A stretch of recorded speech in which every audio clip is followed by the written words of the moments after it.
Boa noite a todos, que a paz e o amor de Jesus nos envolva.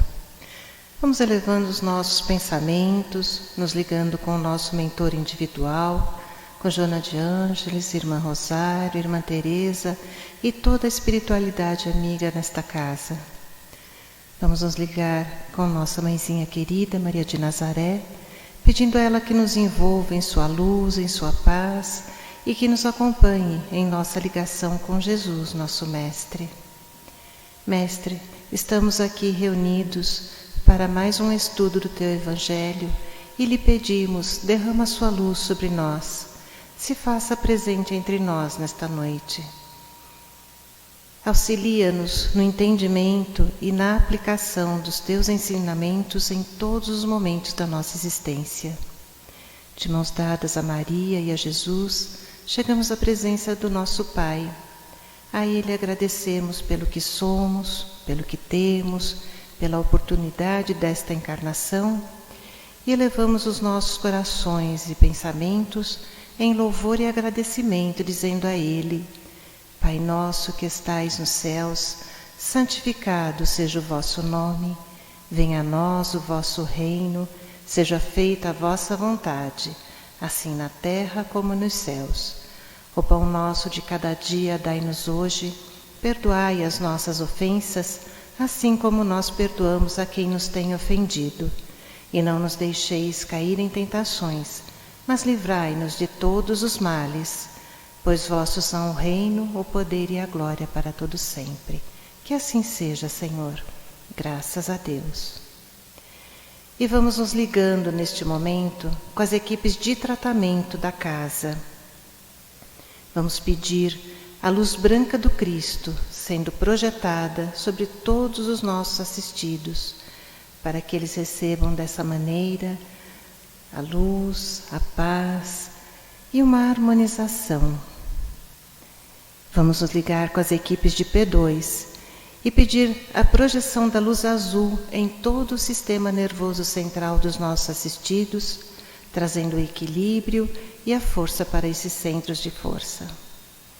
Vamos nos ligar com as equipes de CH, pedindo a projeção da luz rosa no cardíaco dos nossos assistidos, para que a confiança, a fé e a esperança se fortaleçam em cada um deles. Nos ligamos nesse momento com as equipes de P3B e pedimos a projeção da luz branca do Cristo, da luz azul na mente e no coração de cada assistido. Vamos pedir também que sejam feitos todos os cortes de ligação que se fizer necessário e que essas energias sejam levadas para o astral para o melhor tratamento. Vamos pedir a projeção da luz azul que vai envolver o sistema nervoso central, periférico e neurovegetativo. Um rosa claro no cardíaco para aumentar os bons sentimentos, um amarelo claro no frontal para fortalecer os pensamentos positivos, a confiança e a ligação com o mentor individual. E uma cúpula rosa clara vibrante da cabeça aos pés, para que o tratamento permaneça até quando for necessário. Aos assistidos de saúde, vamos pedir a projeção das cores do arco-íris, que eles fiquem envolvidos numa cúpula protetora até quando for necessário. Que assim seja, Senhor. Graças a Deus. Convidamos a todos para que assistam neste momento à palestra que será posta no ar. Que assim seja. Eu convido a todos neste momento a iniciarmos a palestra com a expositora Estela e o tema O Homem de Bem. Boa tarde.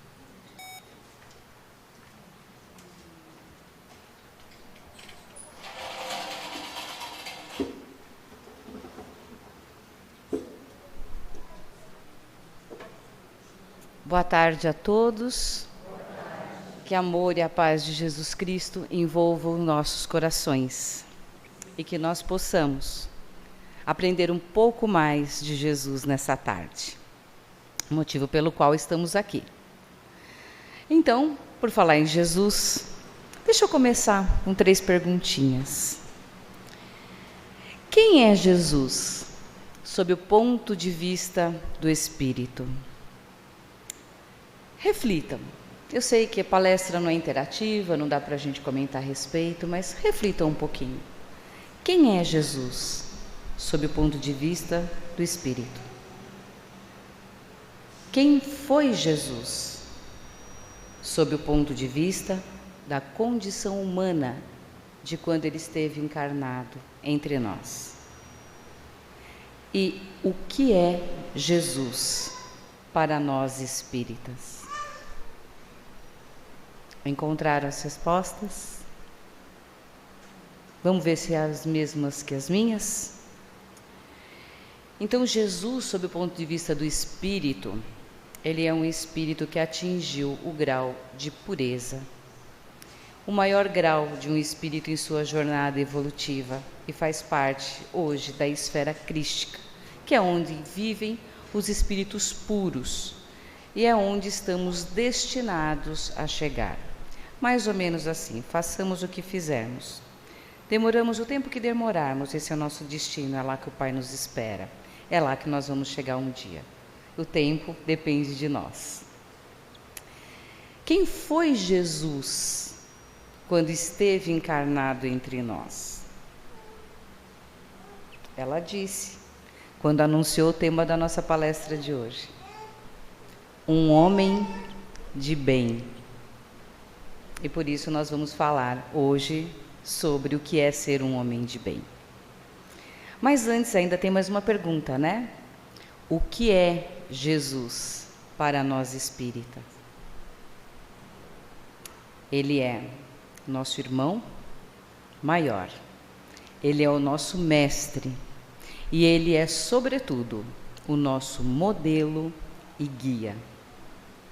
Então, se ele é um homem de bem e é o nosso modelo e guia, é muito bom que a gente busque aprender mais, cada vez mais, sobre os seus ensinamentos, sobre o que é ser um homem de bem. Esse homem, claro, que está na condição de homem e mulher. Então eu vou falar daqui para frente uma pessoa de bem. Se nós pegarmos o Evangelho segundo o Espiritismo, no seu capítulo 17, item 3, está lá, o homem de bem, é o título desse item. E tem uma descrição de vários parágrafos aí, chegando a quase 2 páginas. Claro que não dá para a gente falar de todo esse item em menos de 30 minutos. Mas eu procurei resumir cada parágrafo em um item, em uma palavra, em uma virtude, em uma das qualidades do homem de bem. E que também não vai dar para falar de todas, mas eu selecionei algumas para a gente dissertar um pouquinho mais. Então, resumidamente, o homem de bem é aquele que tem um bom grau de autoconhecimento, que tem fé e confiança em Deus, que tem esperança, resignação, beneficência, solidariedade, fraternidade, alteridade, caridade, perdão, é aquele que sabe perdoar, que consegue perdoar, indulgência, compreensão, perseverança, bondade, humildade, dedicação e amor. Então, cada parágrafo lá que está melhor descrito, cada um desses itens, se a gente for resumir, cada um deles é uma dessas palavras. Mas o último parágrafo diz assim: esta não é a enumeração de todas as qualidades que distinguem o homem de bem, mas todo aquele que se esforça em possuí-las está no caminho que conduz a todas as outras. Bastante, né? E ainda não é tudo. Não, não é tudo. Jesus foi tudo isso e fez tudo isso? Sim, e muito mais. E ele é nosso modelo e guia. A gente vai conseguir fazer tudo que Jesus fez nessa vida? Bom, segundo o Livro dos Espíritos, nós podemos fazer toda a nossa evolução numa única vida, desde que a gente respeite as 4 reencarnações obrigatórias. Uma como homem, outra como mulher, uma como rico, outra como pobre.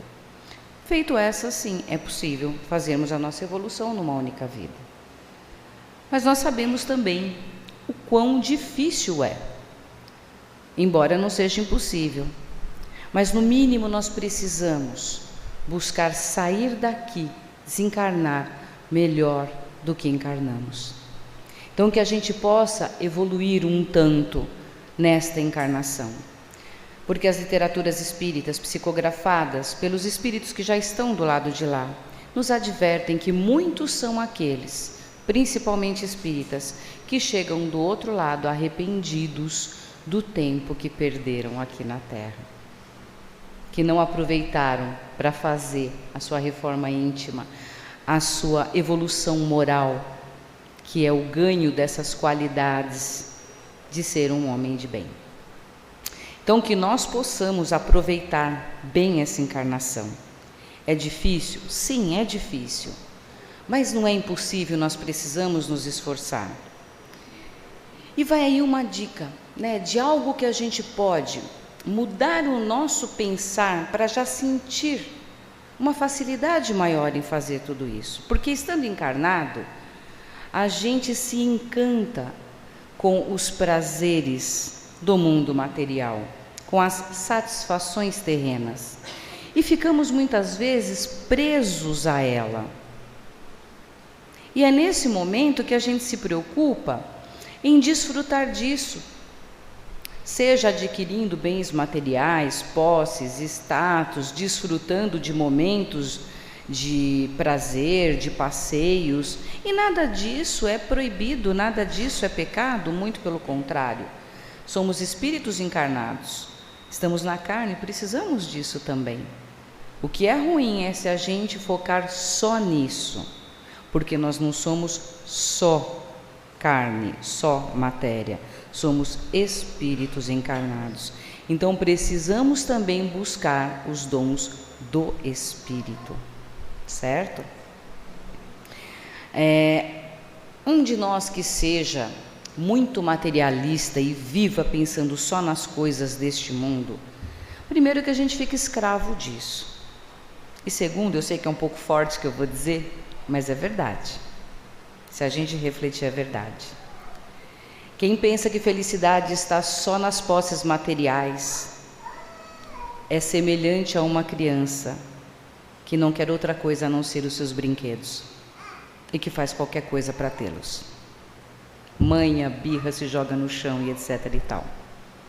Só que o adulto faz isso de outra forma, né? Adulto não se joga no chão. Ele às vezes até adoece por não conseguir algo que ele considera tão importante do mundo material e não o tem. E muitas vezes não o tem, que é justamente para desenvolver qualidades morais.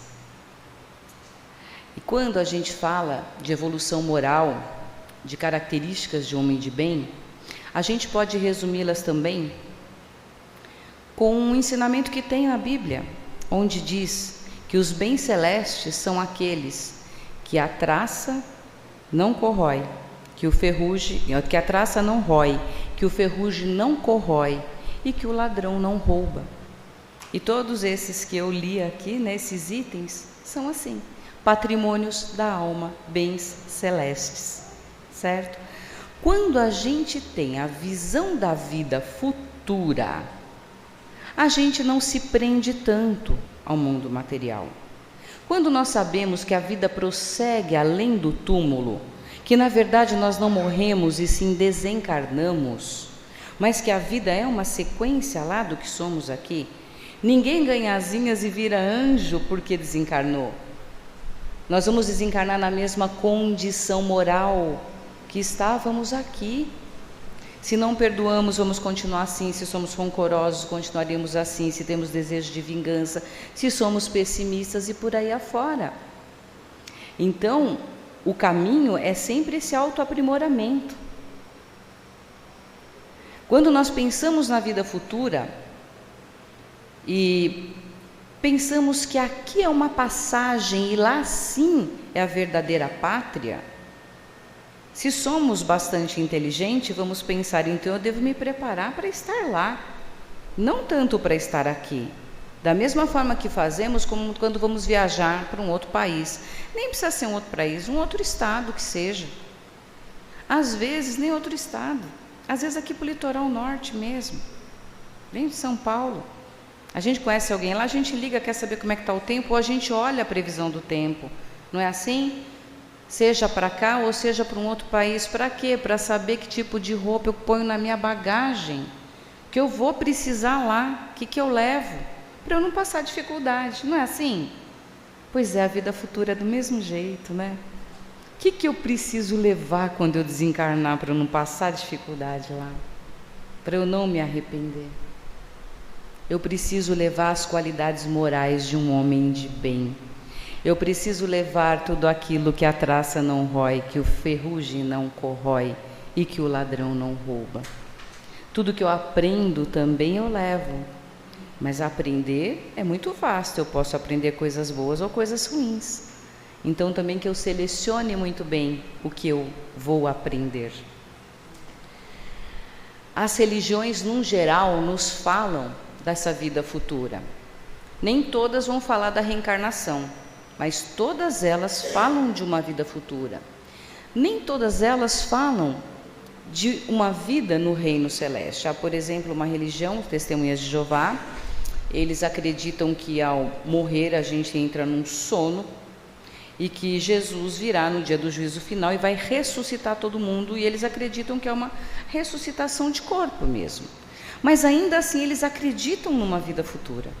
E eles sabem que para ter esse direito de ser ressuscitado por Jesus, nós temos que seguir os seus exemplos, os seus ensinamentos e viver de acordo com tudo que ele ensinou. Então as religiões sempre estiveram aqui para nos falar dessa vida futura e nos ensinar de que maneira a gente se prepara para ela.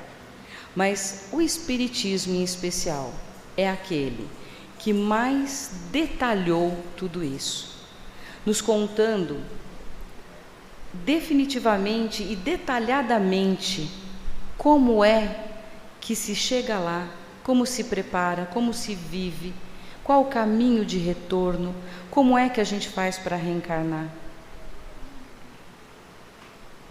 Então nós temos muita informação. Nós precisamos praticar, internalizar. Ela também deu um recado aqui, fez um convite dos cursos que nós temos, que começa agora um novo ciclo. E nesse curso a gente vai aprender detalhadamente sobre a doutrina espírita para aqueles que são novos, recém-chegados a essa doutrina, ou até a primeira vez nessa casa, como ela perguntou. Então nós temos esse trabalho aqui, e depois podem ir se aprofundando. Como ela disse, esse primeiro curso é o T2, é um duplo tratamento que a gente recebe, tanto espiritual quanto de informação, né, cognitivo, para que a gente amplie a nossa consciência no nível do conhecimento. E depois nós podemos continuar estudando doutrina 1, doutrina 2 e as escolas de aprendizes do Evangelho, que é onde a gente já é auxiliado no processo da reforma íntima.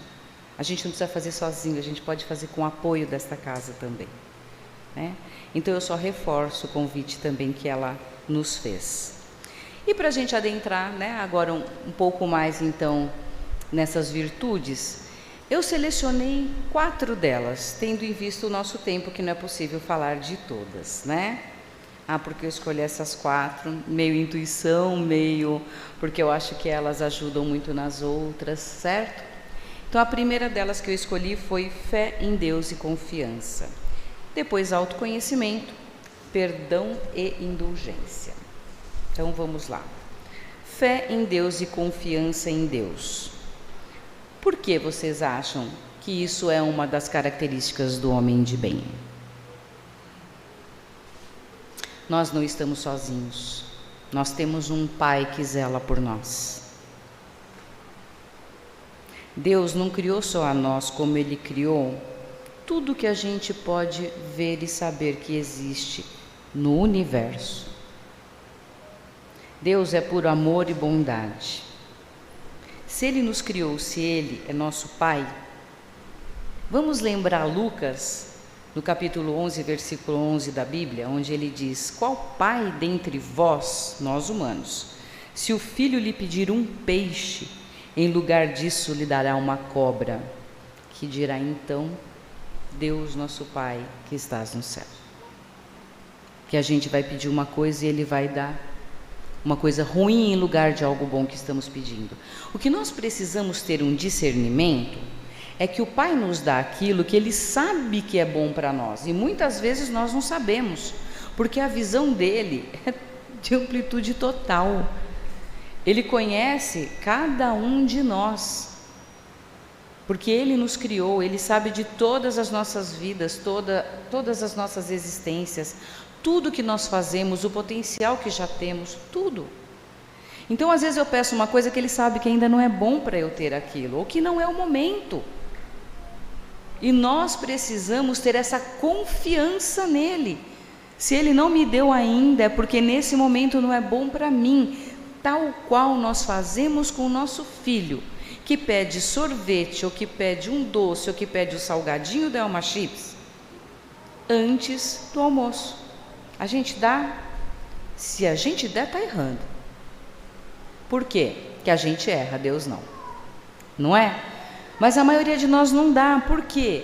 Porque a gente sabe que ele precisa das vitaminas que tem naquele almoço suculento, naquela sopinha que a mamãe preparou, naqueles legumes, naquela carne, e que ele precisa daquelas proteínas e daquelas vitaminas para o bom desenvolvimento. E a gente sabe que a gente vai dar aquilo depois do almoço. Então a criança está ali chorando que quer o sorvete, e a gente fala assim, depois. Curiosamente, eu estava vindo para cá agora, passei ali no centro de Santo André, tinha um restaurante do outro lado da rua, o pai com uma criança aqui, duas crianças, e falou assim, vocês querem almoçar? E apontou para o restaurante, e eles meio que chorando. Não, eu quero fazer bolinha de sabão, eu quero bolinha de sabão. Tá vendo como que é a criança? Ela troca a comida pelo brinquedo, né? Então, como nós pedimos para a criança esperar que depois do almoço a gente vai dar o sorvete, Deus muitas vezes ouve lá a nossa oração e fala, olha, mas espera um pouquinho, depois do almoço, tá? A gente não sabe quando é esse almoço, a gente não sabe qual é o momento. Como a criança antes dos 7 anos também não tem uma abstração totalmente formada e não sabe, por isso ela chora tanto. Porque o depois do almoço para ela é uma coisa muito longe, ela não tem noção. E às vezes até maiorzinha, que já sabe, não quer, por birra, por teimosia. Nós fazemos a mesma coisa com Deus. Mas quando nós temos fé e confiança nele, eu continuo pedindo, porque eu também tenho que pedir. Porque dentre as leis de Deus está lá a lei de livre-arbítrio. Ele sabe sim o que a gente precisa e o que nós queremos. Mas nós temos que pedir, porque Ele nos deu o livre-arbítrio. E Ele respeita as próprias leis também. E os espíritos de luz, nossos mentores, Joana e tantos outros, também respeitam as leis de Deus. Então, aquilo que nós queremos, nós precisamos pedir em prece, pedir em oração, pedir na nossa conversa com Deus. Confiar e esperar. Então, nosso papel é esse. É se conhecer, saber o que eu quero e pedir. Esse se conhecer faz parte do próximo item, que é o autoconhecimento. Mas antes eu ainda quero falar dessa fé em Deus. Para nós espíritas, nós sabemos que nós programamos a nossa encarnação. De que maneira? Quando estamos desencarnados, temos acesso ao que fizemos em algumas das nossas vidas pretéritas e que precisamos reparar. E nós escolhemos então, nessa reencarnação, o que eu vou corrigir, digamos assim. Eu faço essa programação e entrego para os mentores ali responsáveis pelo departamento reencarnatório. Eles vão levar esse meu projeto de uma nova vida para Deus, porque só Deus sabe se eu tenho condição de fazer tudo aquilo que eu elenquei. E quando Ele aprova, aí sim eu venho com aquilo que eu programei e foi aprovado por Ele. Quando a gente aprende isso de verdade, porque aprender não é conhecer, é aprender, é internalizar. Se a gente está vivendo um momento difícil, por mais doloroso que seja, a gente não xinga, a gente não reclama. E a gente não xinga a Deus. A gente sabe, está difícil, mas se Deus permitiu que eu passasse por isso, é porque Ele sabe que eu posso, que eu tenho condições. Aí nas minhas preces eu começo a pedir a Ele, que me ajude no despertar dessa minha força, numa nova visão para aquela situação que eu possa enfrentá-la e superá-la. O autoconhecimento, ele é outra característica do homem de bem. Por que motivo? Porque muitas vezes eu acabo sofrendo, atraso a minha evolução, ou arrumo encrenque, briga com o meu irmão, ofendo, maltrato, que vai gerar sempre um ambiente ruim, desagradável e desafetos. Por quê? Porque eu mal me conheço. Quer um exemplo? A psicologia diz para a gente que nós projetamos no outro o que é nosso. E a gente encontra frases aí no Face que não é errada, que também é bem forte. Viu esses dias que diz assim: as pessoas não te enxergam como você é, elas te enxergam como elas são. E é uma grande verdade, porque eu vejo no outro o que há em mim, principalmente aquelas coisas que me incomodam demais ou as coisas que eu admiro. Por quê? Porque senão é só um senso crítico, aquilo que eu conheço sou capaz de ver. Se eu conheço também já está em mim, nem que seja no nível do conhecimento. Então, apenas a crítica, ok, não é tudo também que eu vejo, né, que vai ter em mim. O que dá para a gente dizer que a projeção é se me incomoda demais ou se eu admiro. Porque aí existe aqui no meu inconsciente, eu ainda não me apercebi disso. E eu vejo no outro se soma, e aí o meu sentimento fica maior e mais forte. E aí olha só os problemas que podem acontecer. Eu pensei aqui em 2 exemplos, né? Então digamos que eu diga assim: eu não suporto ficar perto dessa menina, o sujeitinho arrogante. Quem é arrogante? Se eu vejo lá e o negócio me incomoda de tal forma que eu não consigo, ela pode até ter um pouco de arrogância, porque senão também eu não conseguia projetar onde não tem. Mas quem eu posso trabalhar? A minha arrogância, a dela não, caso ela tenha. Não é o caso, é um exemplo aqui que eu estou dando, entendeu? Então isso já serve de instrumento de autoconhecimento para mim. Olha um outro detalhe: às vezes eu pego lá e vejo a Maria oferecendo o livro para mim, para me dar, pergunta se eu quero, e ela ganhou aquele livro da Teresa. Eu sou amiga das duas e eu sei. Peguei esses nomes ao acaso. E aí eu até aceito, mas penso assim: nossa, que pouco caso ela fez do livro que a Teresa deu para ela. Gente, ela só deu o livro que ela ganhou. O pouco caso fui eu que acrescentei. Se eu acrescentei, é meu, não é do outro, não é dela. Por quê? Porque às vezes ela tinha um outro exemplar igual e quis presentear também o outro. Ela ficou até feliz, mas ela já tinha um. Se eu olhei e já joguei ali uma característica, essa é minha. O fato é só que ela deu o livro. Percebe como o autoconhecimento é importante? Agora vamos além? Santo Agostinho nos deu uma receita para que a gente possa se conhecer melhor. Ele diz que todo dia antes de dormir ele parava e refletia em tudo que ele fez durante o dia. E se ele tinha cometido algum mal ou se ele tinha deixado de fazer um bem que ele poderia ter feito. E se ele detectasse algo do gênero no dia seguinte, ele procurava reparar isso. Então é bem interessante, né? A gente ter esse autoconhecimento, até mesmo para saber o que eu quero e pedir a Deus e não ficar perdido na vida também. Perdão. Bom, perdoar é algo que para nós ainda é muito difícil. E muita gente fala assim: eu posso até perdoar, mas eu não esqueço. Então do perdão eu não vou adentrar muito, porque tem palestras várias sobre perdão e demoraria mais tempo. Eu só vou fazer um adendo que perdoar não é esquecer. Se você esquecer, está sofrendo de amnésia. É melhor mesmo que você não esqueça. Perdoar é quando você lembra daquele fato, mas não te dói mais. Ele vem como lembrança apenas e não com a carga emocional da época. Tá? Então perdoar não é esquecer, mas é você não sofrer mais quando lembra daquilo. Você perdoou. Agora a indulgência ela é muito interessante, porque se a gente pegar o significado dela, diz disposição para perdoar os erros ou as culpas que atribuímos aos outros. Clemência e misericórdia. Então disposição para, se eu já tenho essa disposição, então eu já estou treinando para o perdão e já estou praticando uma característica do homem de bem. Vamos dar um exemplo, vou dar um, que é muito lindo. Quando Maria de Magdala ia ser apedrejada em praça pública, e que todos que já estavam ali com a pedra em punho, Jesus aparece, um fariseu pergunta para ele: e agora, né? O que você disse? Se ele falasse: não, apedreja, ele está indo contra a lei. Se ele falasse apedreja, ele estaria indo contra a lei de amor que ele tanto pregava. O que ele diz? O que ele diz nesse momento? Exatamente, atire a primeira pedra aquele que não tiver pecado. Na verdade, ele diz bem assim: quem dentre vós não tiver pecado, atire a primeira pedra. Aí a gente pensa, ok, eu não vou atirar pedra em ninguém. Ele não falou quem nunca praticou adultério não atire a primeira pedra. Ele falou quem nunca tiver pecado de ordem nenhuma.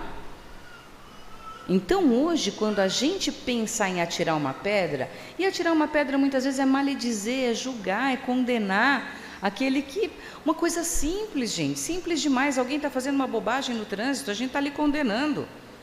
Mas olha, esse sujeito vai ficar em casa, para que bota um carro na rua para fazer isso? Tá, então atira a primeira pedra se não tiver nenhum pecado.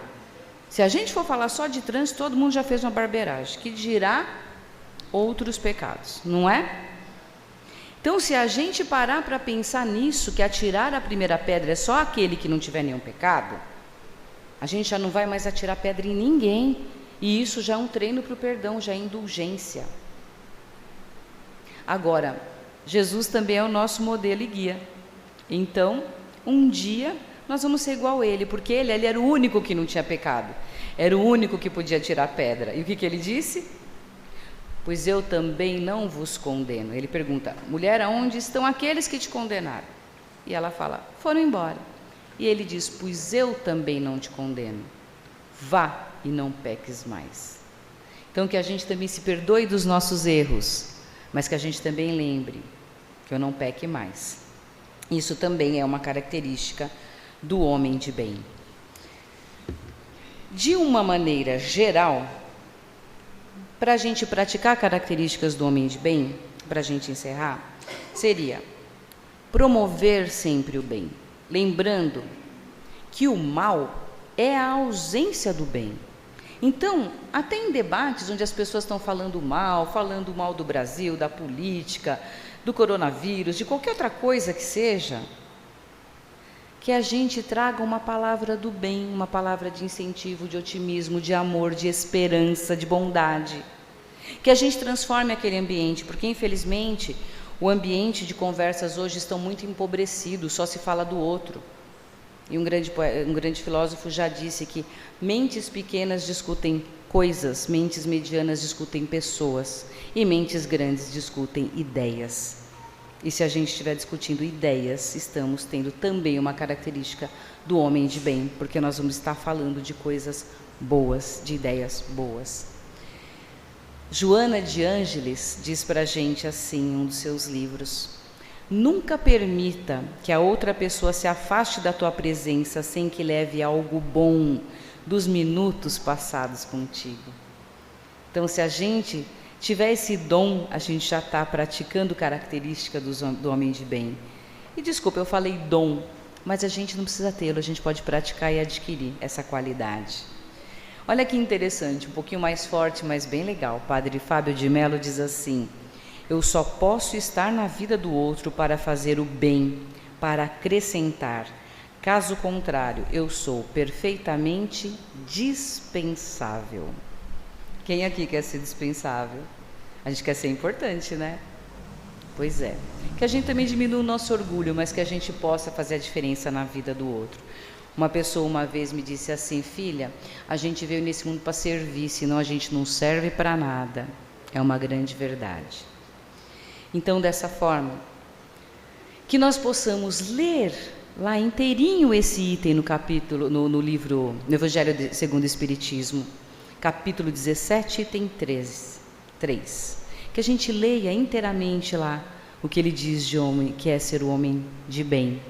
E que nós possamos estar sempre ligados a Deus e praticar esses ensinamentos através dos ensinamentos de Jesus, porque Jesus também nos disse que Ele e o Pai eram um. E que nós tenhamos, então, Deus nos nossos corações, porque o mal é a ausência do bem é a ausência de Deus.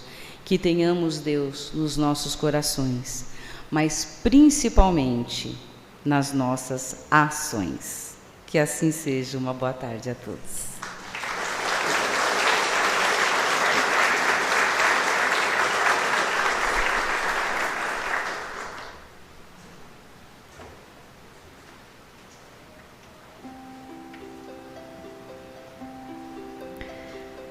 E neste momento, vamos agradecer ao nosso Pai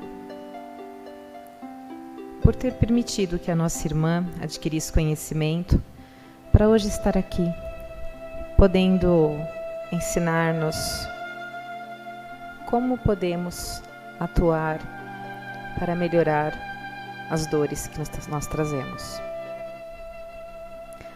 Agradeçamos ao Mestre Jesus, que veio aqui mostrar como que temos que fazer.